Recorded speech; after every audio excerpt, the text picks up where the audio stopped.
السلام علیکم ناظرین، میرا نام عظیم اللہ ہے۔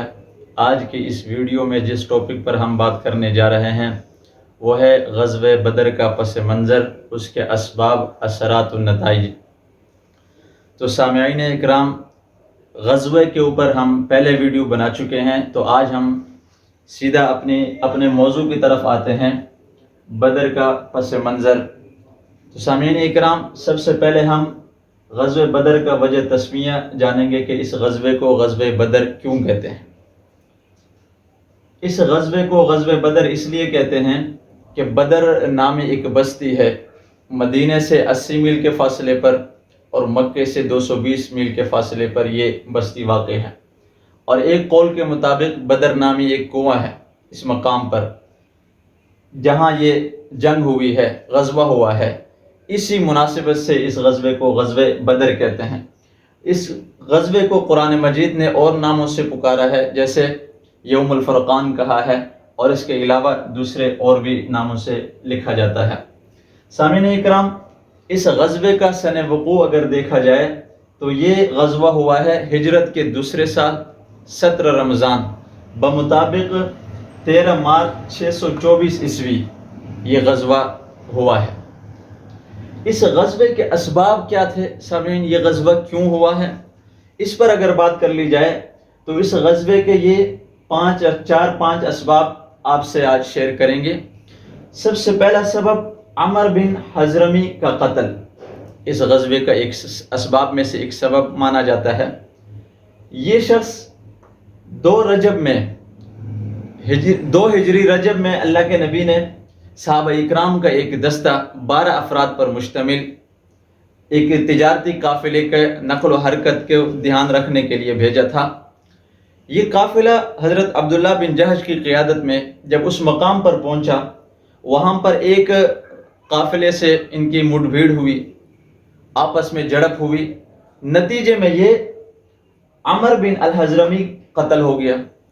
چونکہ یہ رجب کا مہینہ تھا، رجب حرمت والے مہینوں میں سے ہے، حرمت والے مہینے میں قتال پر پابندی تھی زمانے جاہلیت سے ہی۔ تو اس قتل پر کفار قریش نے بڑا پروپیگنڈا کیا ہے اور مسلمانوں کے خلاف دوسرے قبائل کو بھی ابھارا کہ انہوں نے حرمت والے مہینے کی توہین کی، اور انہوں نے ارادہ کر لیا کہ ہم اس آدمی کا ضرور انتقام لیں گے۔ تو یہ ایک مختصر اس کا سبب بنا۔ دوسرا سبب اگر دیکھا جائے تو مدینے کی چراگاہ پر حملہ۔ مدینے سے باہر ایک چراگاہ تھی جس میں نبی علیہ السلام اور مسلمانوں کے جانور اونٹ اور بکریاں تھیں۔ تو ایک مکی سردار کرز بن جابر فہری وہ آیا اور اس چراگاہ پر حملہ کر کے وہ جانور لے گیا۔ صحابہ اکرام نے تعاقب کیا لیکن وہ بچ نکلا۔ یہ بھی اس غزوے کا ایک سبب ہے۔ تیسرے نمبر پر اس غزوے کا سبب اسلامی ریاست کے خاتمے کا منصوبہ ہے۔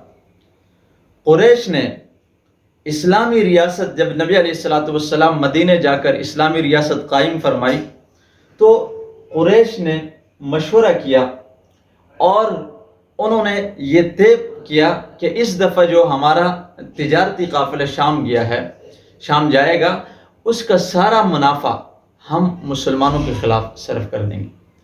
اور اس قافلے میں مکہ کے تقریباً تمام افراد نے حصہ ڈالا۔ یہاں تک علماء نے لکھا ہے کہ عورتوں نے اپنے زیور بیچ کر اس قافلے میں تجارت کے لیے شامل کیا، مسلمانوں کے خلاف منافع استعمال کرنے کے لیے۔ اور یہ قافلے کا سردار ابو سفیان کو بنایا اور مکہ سے شام کی طرف روانہ کیا۔ چوتھے نمبر پر اگر دیکھا جائے تو اس غزوے کا سبب تجارتی شاہراہ کا مسلمانوں کے زد میں ہونا۔ مکہ سے جو شام کی طرف راستہ جاتا تھا وہ مدینہ میں مسلمانوں کے زد میں تھا، اس لیے بھی کفار قریش نے مدینے پر حملہ کرنے کا فیصلہ کیا ہے۔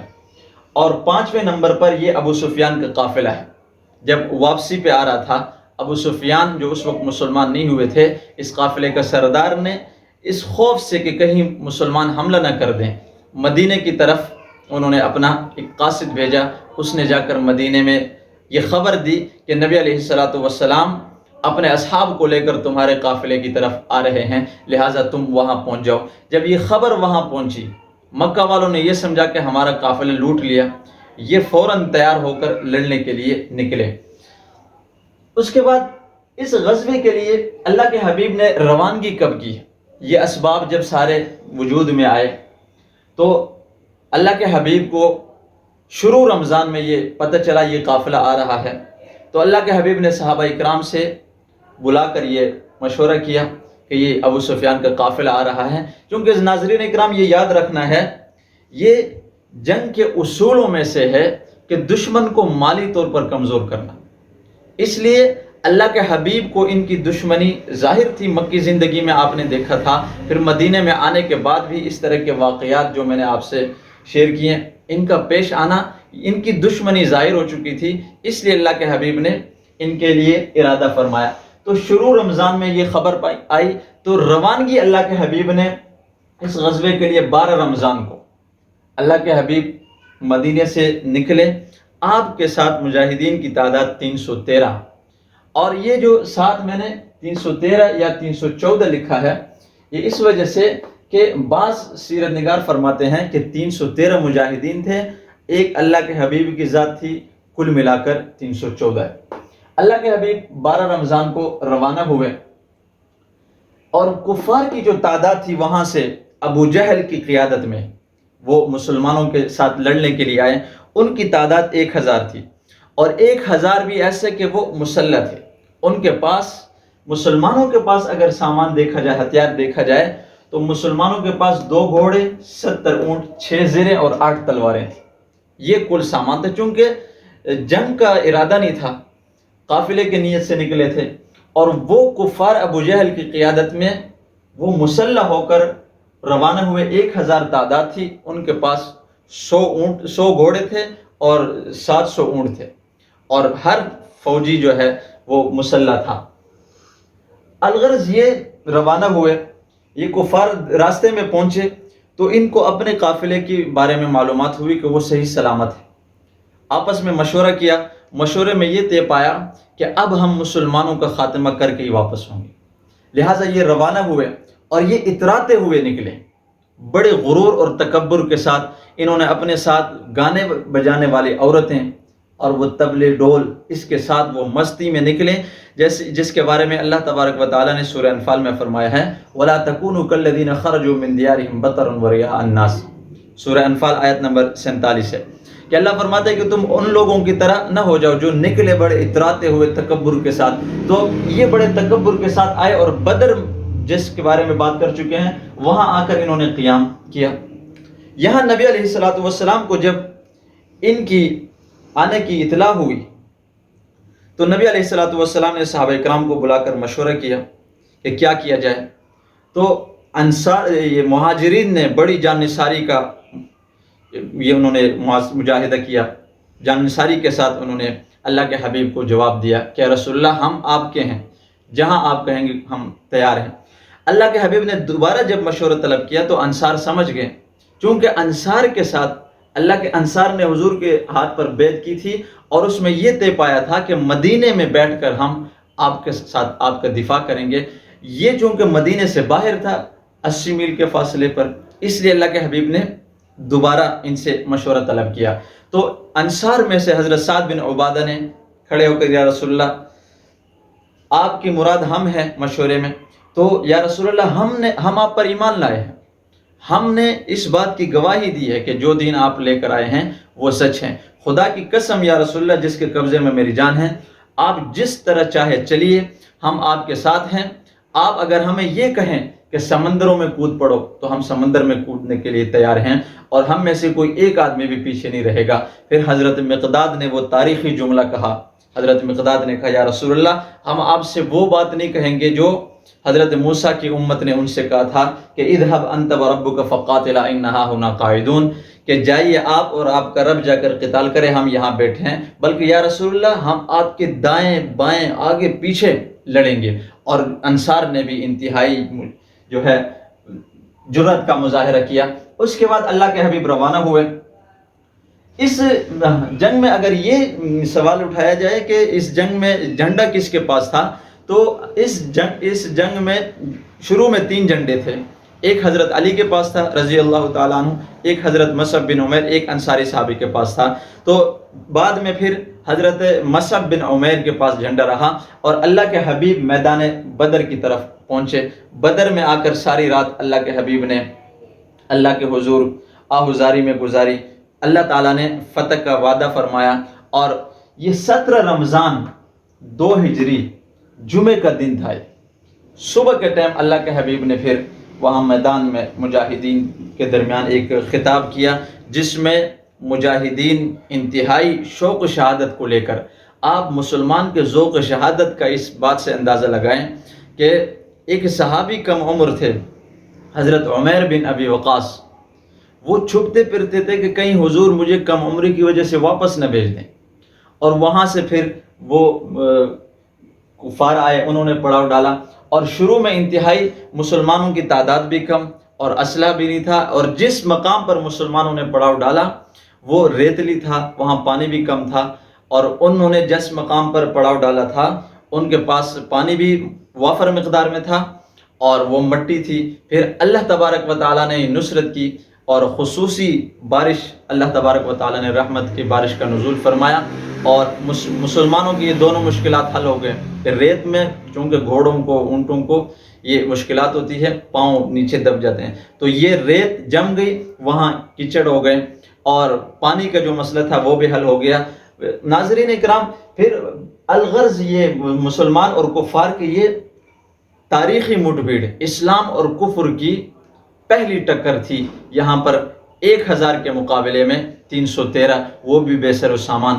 پھر اللہ رب العالمین نے فرشتے مسلمانوں کی مدد کے لیے اتارے، اذ تستغیثون ربکم فاستجاب لکم انی ممدکم بألف من الملائکۃ مردفین، 1000 فرشتے پہلے، پھر 3000، پھر 5000 تک۔ ناظرین اکرام، یہاں پر ذہن میں سوال آتا ہے کہ اللہ تبارک و تعالیٰ نے فرشتے کیوں نازل فرمائے جبکہ بغیر فرشتوں کے بھی اللہ تبارک و تعالیٰ مدد کرنے پر قادر تھا؟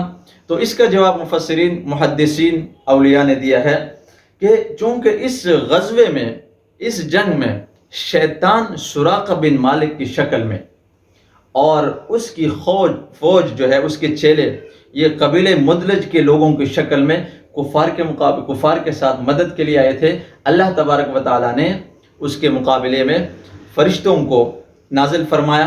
اور دوسری بات یہ کہ اتنے زیادہ فرشتے اللہ نے کیوں بھیجے؟